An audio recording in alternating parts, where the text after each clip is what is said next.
आज जिस व्यक्ति की कहानी हम आपको बताने जा रहे हैं उसका नाम है विक्रम, जो कि जिला मेरठ उत्तर प्रदेश का रहने वाला है। विक्रम पेशे से डॉक्टर है और उसे अक्सर अपने काम के सिलसिले से दूसरे शहरों और अस्पतालों में जाना पड़ता है। वैसे तो वह भूत प्रेत जैसी चीज़ों में विश्वास नहीं करता था, लेकिन जब उसके साथ ये घटना घटित हुई तब वो इन सारी चीज़ों पर बहुत ज़्यादा विश्वास करने लग गया। वो कहते हैं ना, जब तक आप अपनी आंखों देखी और अपने कानों सुने वाली बात ना कर लो तब तक आप किसी भी बात पर विश्वास नहीं करोगे।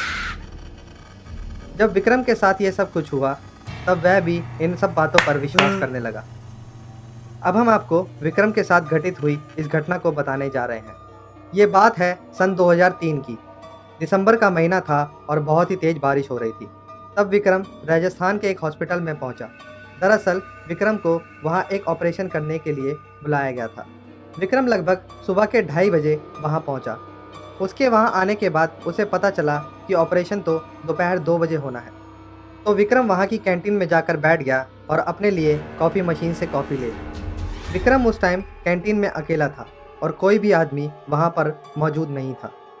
विक्रम अपनी कॉफ़ी को लेकर चेयर पर बैठ गया।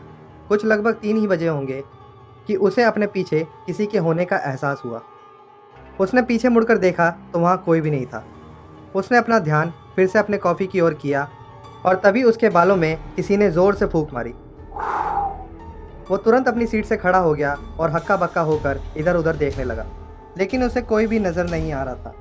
ये विक्रम का हेलुसिनेशन यानी भ्रम था या वाकई वहाँ कोई अनचाहा साया था। यही सब सोच सोच कर विक्रम बहुत परेशान हो चुका था। विक्रम तुरंत ही अटेंडेंट के पास गया और उसको सब बताने लग गया, लेकिन वो उसकी किसी भी बात पर विश्वास नहीं कर रहा था। वो कहने लगा, सर हवा चल रही है, शायद इसलिए आपको भी ऐसा लग रहा होगा। उसने सोचा शायद वो ठीक ही कह रहा है, क्योंकि आज हवा भी बहुत तेज़ चल रही है। उसने सोचा कि कुछ देर सो लिया जाए और वो सोने चला गया। विक्रम के लेटने के कुछ देर बाद उसको किसी के पायल की आवाज़ सुनाई देने लगी।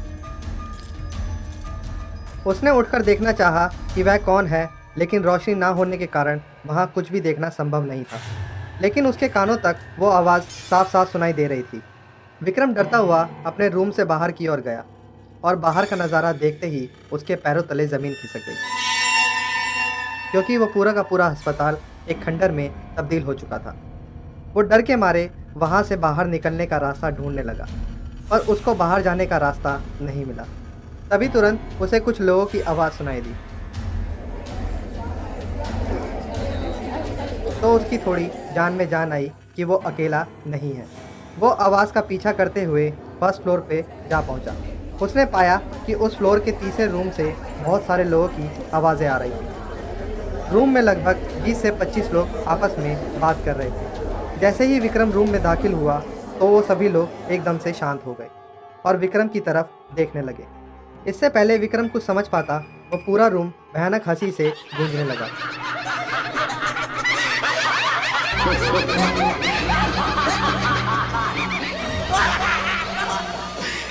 वो सारे लोग उसकी तरफ देखकर हंस रहे थे।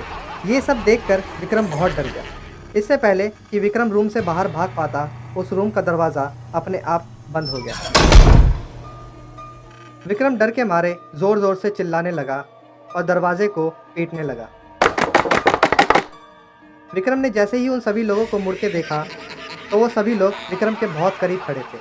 तभी अचानक से दरवाज़ा खुला और गिरता पड़ता विक्रम रूम से बाहर निकला तो उसने पाया कि दरवाज़ा खोलने वाला एक बहुत बूढ़ा आदमी था। विक्रम उस आदमी के पैर पकड़कर चिल्लाने लगा, मुझे बचाओ, ये लोग मुझे मार डालेंगे। तो वह व्यक्ति बोला कि बेटा यहाँ तो कोई नहीं है। विक्रम ने दोबारा रूम में झांका तो उसने देखा कि रूम में लाइट जली हुई थी और रूम के अंदर कोई भी नहीं था और वो पूरा का पूरा खंडर दोबारा हॉस्पिटल में तब्दील हो चुका था। तो विक्रम ने सारी कहानी उस बूढ़े व्यक्ति को बताई। तब उस बूढ़े ने बताया कि जो आवाज़ आपको सुनाई दे रही है वो सब सही है। यहाँ पर अस्पताल बनने से पहले एक कब्रिस्तान हुआ करता था। कब्रिस्तान को ही तोड़कर इस अस्पताल को बनाया गया है, इसलिए यहाँ पर बहुत सारे लोगों को ये आवाज़ें सुनाई देती हैं। तब तुरंत विक्रम वहाँ से निकला और वापस घर चला गया। वो आज तक उस रात को भूल नहीं पाया है। विक्रम के साथ घटित हुई इस रहस्यमय घटना के बारे में आपकी क्या राय है? क्या वाकई उस रात विक्रम को भूत प्रेत या सुपरनेचुरल ताकतों से दो चार होना पड़ा था, या उसके साथ हुई ये घटना विक्रम का भ्रम मात्र था? अगर ये वाकई विक्रम का भ्रम था तो वह ग्राउंड फ्लोर से फर्स्ट फ्लोर पर कैसे पहुंचा। और ऐसे ही रहस्यमय रोचक कहानियों की जानकारी प्राप्त करते रहने के लिए हमारे चैनल को सब्सक्राइब करना ना भूलें। और अगर आपको ये वीडियो पसंद आया हो तो इस वीडियो को लाइक और शेयर करना भी ना भूलें। बहुत जल्द मिलेंगे एक नई मिस्ट्री, एक नए रहस्य के साथ। तब तक के लिए अलविदा।